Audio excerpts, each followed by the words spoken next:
this isn't working. And they looked me in the eye and said, it's illegal to quit.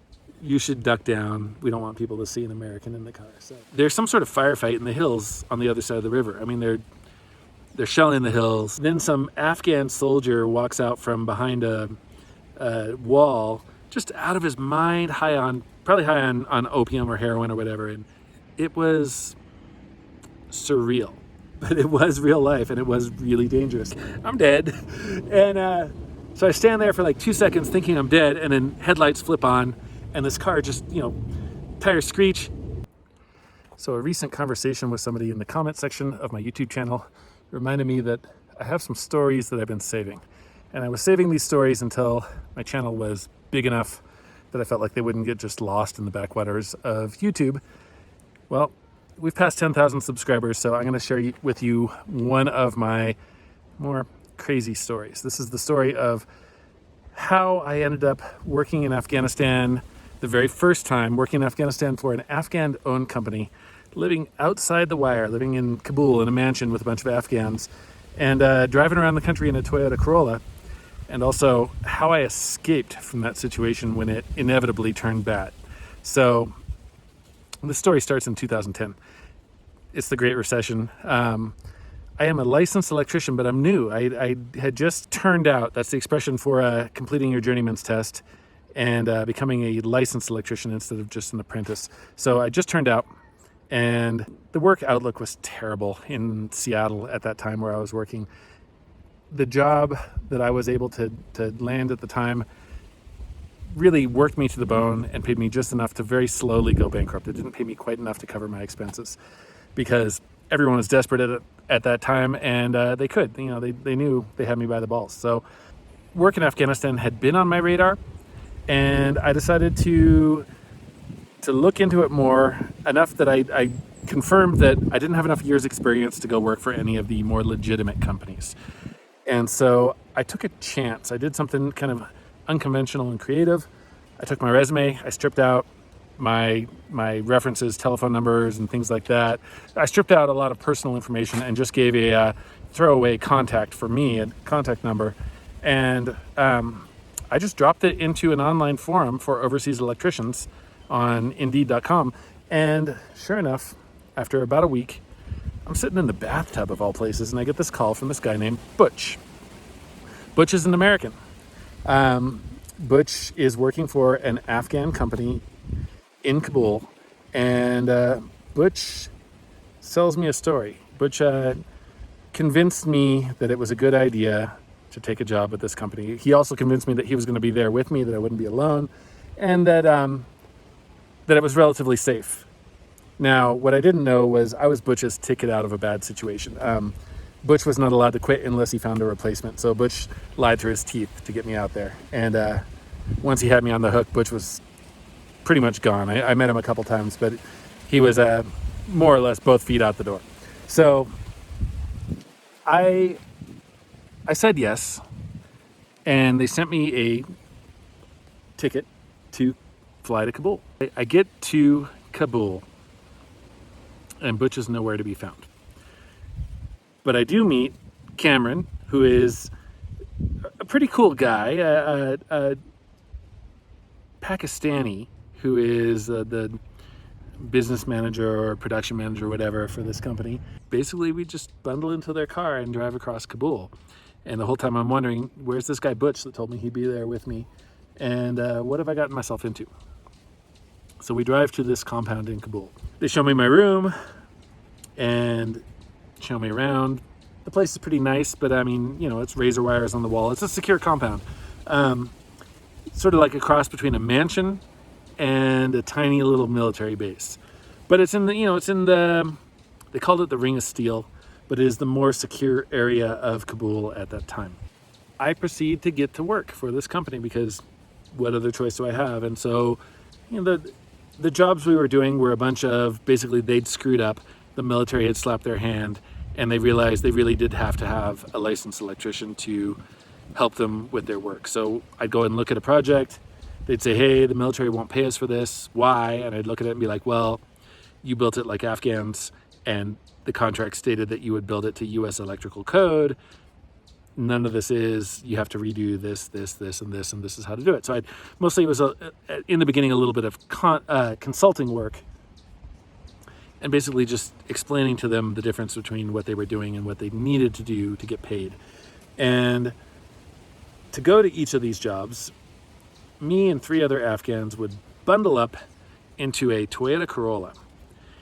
We did have a weapon.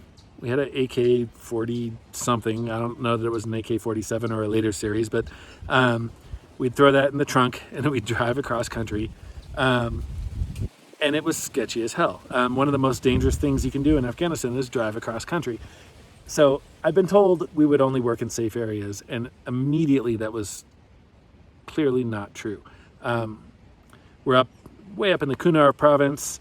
We're at some empty military base, Afghan base, along the Kunar River, and there's some sort of firefight in the hills on the other side of the river. I mean, they're shelling the hills. It's pretty damn close to us, and we're just hanging out. You know, like we're actually playing in the river while there's a battle going on the other side. So it was surreal. It did not feel real. It was like a movie. But it was real life, and it was really dangerous. We kept doing this. We kept driving around the country. At one point, we flew on a civilian flight from Kabul to Herat, over in the eastern side of the country, right next to Iran. And we got to this military base, and when we tried to get on the base, they were like, "What are you doing here? How did you get here?" And I talked my way on. You know, I bullshitted my way onto the base. But 30 minutes later,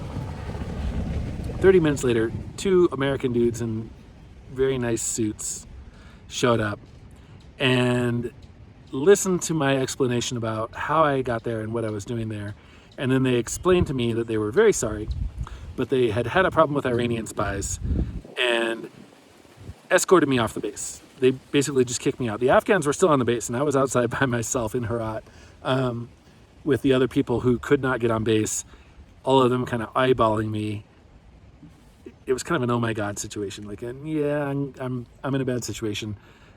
I got to get out of here really fast, or somebody's gonna see that I've got value and snatch me. So I got out of that one. I made some calls. First I called the Afghans that were on base and was like, hey, you can't just leave me out here. And they got a driver. Driver took me to a hotel. I got out of there. But at that point I realized, hey, I'm in over my head. I'm in way over my head. This is not going to work. So I didn't know what to do yet. I didn't have a plan for how to get out of this situation. The next job was to drive from Kabul down into the Logar province to a base called Shank. Now, this was the year 2010. Camp Shank has always been one of the more volatile spots, and the road into it has been one of the more dangerous roads. There was some of you that know the history of things that have gone wrong in Afghanistan remember the 2 Navy, I don't know if they were officers, but two guys in the Navy that they drove that same route and they just disappeared. They were never found. You don't drive that route. You just don't. And we drove that route in a Toyota Corolla, and I'm the only American in the car. And there were points along that route where they were like, hey, you should duck down. We don't want people to see an American in the car. So we made it. We got on base. Again, I talked my way on base, basically just through refusal to be turned away and pleading my case and just being persistent. And the people at the gate really didn't know what to do with an American just showing up like that because it was so rare. So they let me on. Got on base, and pretty quickly the military, they were a little more on the ball at that base, and they're like, what are you doing here? How did you get here? I explained, and they were like, yeah, no. I had a project that was going to take me there back and forth for about a week. They're like, you're not going to survive going back and forth this route for a week, so we'll have the Red Cross fly you out. And I'm thinking, I'm stubborn, a little bit stupid, and I'm not ready to give up, and I haven't been paid, so I'm not going to just fly out with the Red Cross Also, I've got a project here to finish that it was kind of important. It was building a facility for the interpreters, and the Afghans had screwed it up again, and nothing worked, and I needed to fix it. So I explained this to them. I explained this to this colonel that wanted to have the Red Cross fly me out, and they were like, all right, well, we're going to pull some strings. We're going to do some stuff we're not supposed to. We'll give you a letter that you can show at the DFAC, which is the dining facilities, to be able to get food. And we've got a bunk that we can open up for you, and we'll just keep you on base for a week while you finish this project. And then you're on your own. So that's what I did. And I seized the opportunity.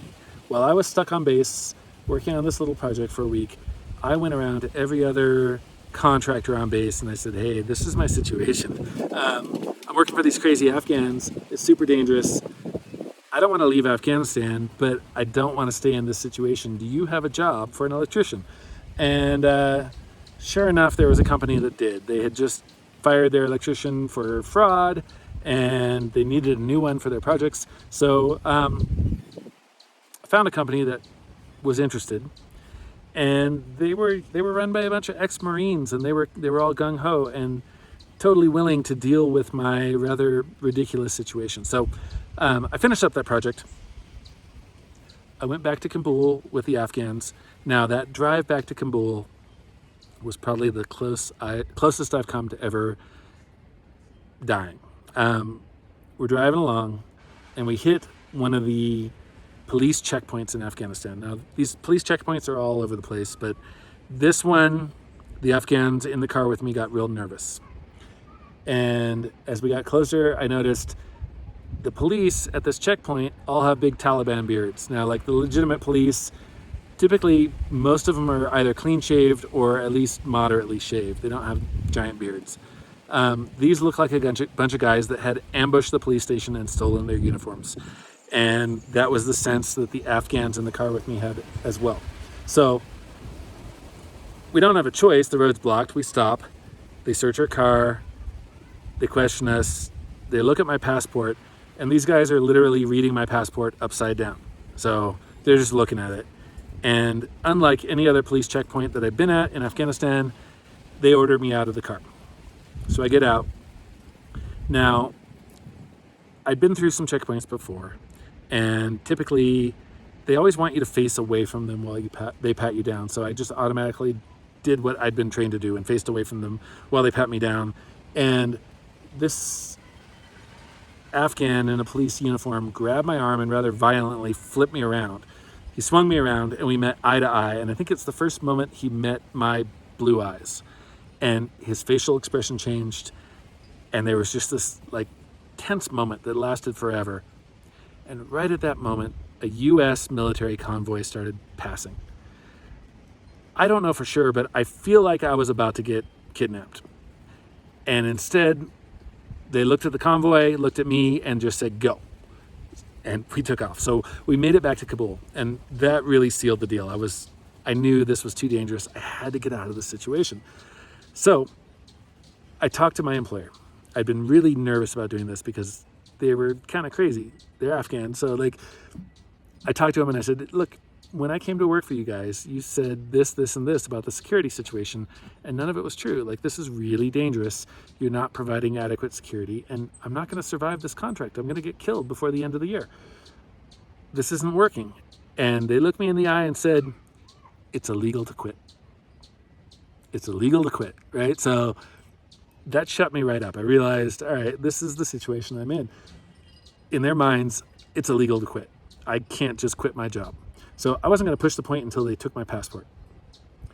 I accepted the situation and started texting the company that had just fired their electrician and said, hey, all right, these guys don't want to let me quit. I'm going to have to sneak out in the middle of the night. This is exactly where I live. Can you come get me in the middle of the night on this day? And they were like, fuck yeah. So these gung-ho dudes they're down for it. So I was supposed to be out of the house at 10 o'clock at night, and motorcycle. it just happens to be one of those nights where the Afghans, they're staying up late, they're not going to bed. They're staying up, and these guys are watching Black Hawk Down, of all things. They're like totally absorbed in this movie. So I can't get out when I'm supposed to, and I'm texting back and forth, and I'm like, I'm still waiting for them to go to sleep. I'm still waiting. So like, finally, I decide I'm just gonna go for it. They're still awake, but they're in this little TV room watching Black Hawk Down. And I pack up all my stuff and I just slip past the room, open up the door to the outside, slip on my shoes, and then sneak across the yard. I'm in full view of the windows in the room they're in, but they're all just totally into Black Hawk Down. I open up the gate, and this door for the gate has just terrible hinges that make a huge amount of noise. So I open it up, and there's just a huge noise. I close it, and it just slams. And I'm like, well, that made a lot of noise. Everyone knows I'm leaving right now. And I ran out to the street, and there's no one there. I'm in the street by myself, and I'm like, oh, well, I'm dead. So I'm like, I'm dead. And so I stand there for like 2 seconds thinking I'm dead, and then headlights flip on, and this car just, tires screech, flies a half block down the street, stops where I'm at, and it's a couple of ex-Marine dudes that are just like, get in. So I jump in, they throw my bags in, and we take off, and we drive all of 4 blocks. We drive 4 blocks away. And I'm thinking to myself, dude, why didn't you tell me you're 4 blocks away? I would have walked here, right? Like, but so we go to their compound. This is an American company that's also working outside the wire, but they also do most of the work in the wire. In the wire means on base, and they've got their shit together a little better. So I go to work for this company, and the first thing I do when I get into their compound is I'm like, hey, I got to send a message. I got to send an email to the company I just left and let them know, hey, I haven't been kidnapped. Nothing terrible has happened. I just left. I quit because you said it was illegal to quit, and that was bullshit, right? So I send them a message to that effect, and they're like, you'll never get out of the country. This is their response. You'll never get out of the country. We've sent people to the airport to intercept you. So I just let them think I'd gone to the airport, and that is the story. That's my story of my first job in Afghanistan, how I got there, and how I got out of that situation. So I hope you enjoyed it. God, this video is getting pretty long, isn't it? So yeah, I don't know what else to say.